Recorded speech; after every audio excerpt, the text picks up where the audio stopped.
The restaurant table was set for two, polished silverware gleaming under the soft amber lights, a vase with a single red rose standing like a witness to someone's fading hope.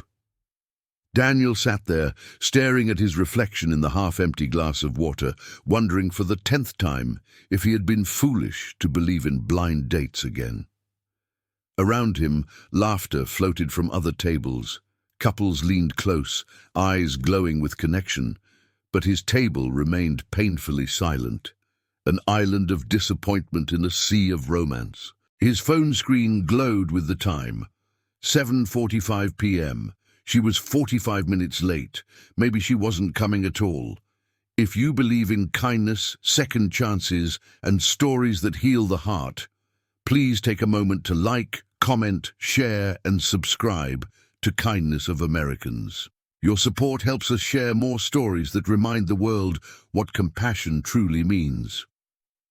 Daniel and his friends had convinced him to give dating another try after 3 lonely years following his divorce. They said he needed to move on, to stop clinging to what had already drowned.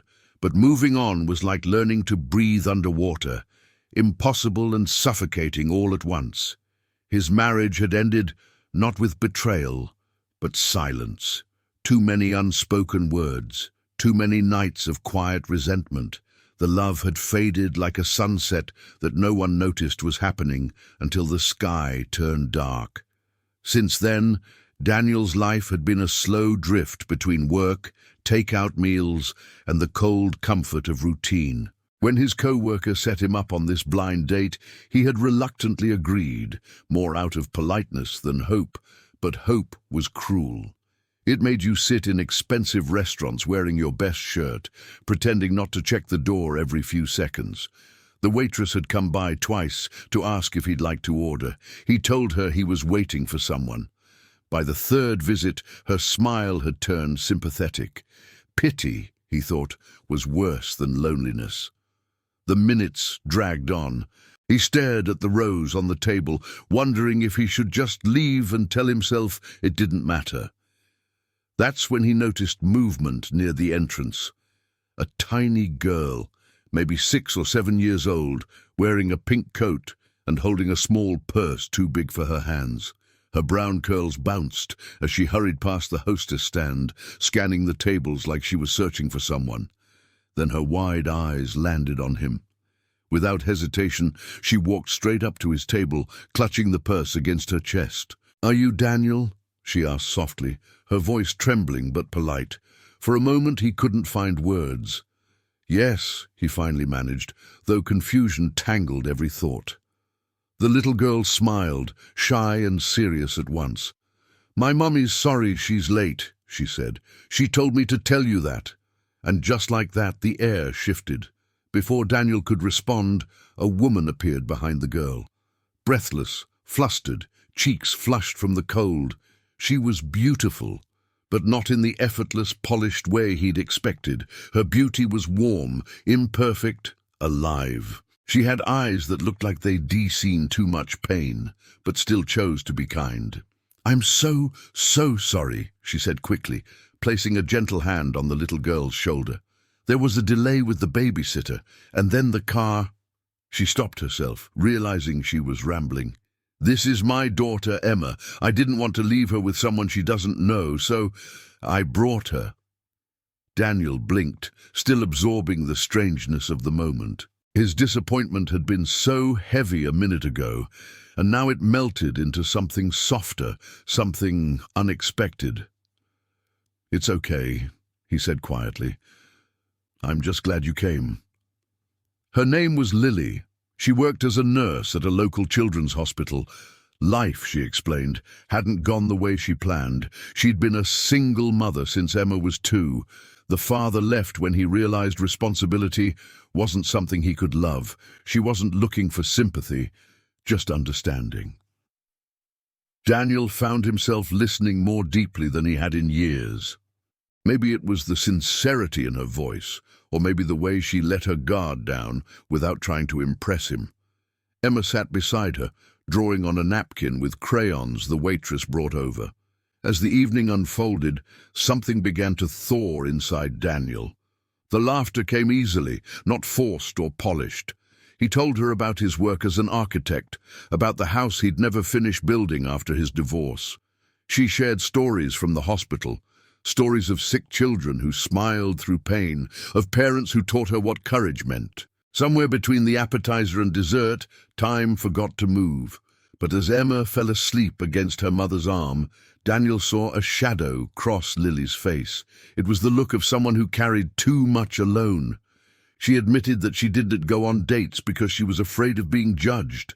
A single mother, struggling to balance everything, too tired to pretend to be someone she wasn't. Daniel didn't pity her. He admired her. In her exhaustion, he saw strength. In her honesty, he found peace. When the night ended, he walked them to their car. Emma was half asleep, clutching her crayon drawing. She handed it to Daniel before getting into the back seat. "You can have this," she murmured. It was a messy picture of 3 stick figures holding hands under a yellow sun. "That's you, Mommy, and me." Daniel stood there long after they drove away, staring at the drawing like it was a message from a universe he'd stopped believing in. Days turned into weeks, and they kept meeting. Small moments, coffee breaks, park walks with Emma chasing butterflies. Daniel began to feel something he hadn't felt in a long time: belonging. The house he'd never finished suddenly had a reason to exist again. He fixed the old swing in his yard, just in case Emma visited.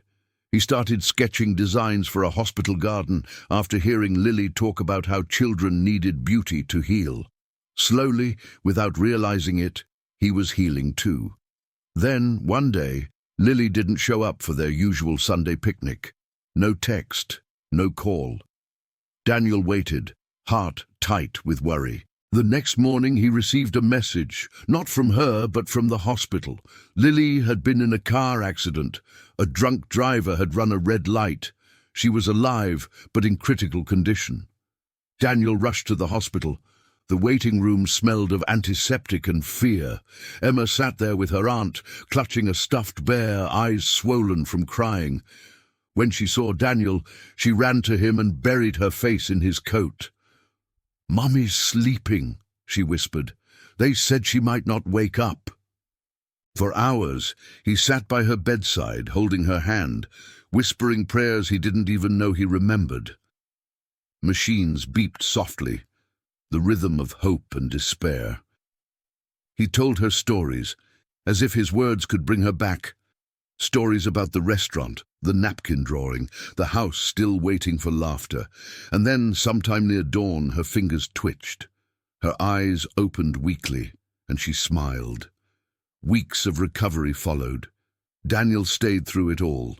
He brought flowers, read books aloud, helped Emma with her schoolwork in the waiting area.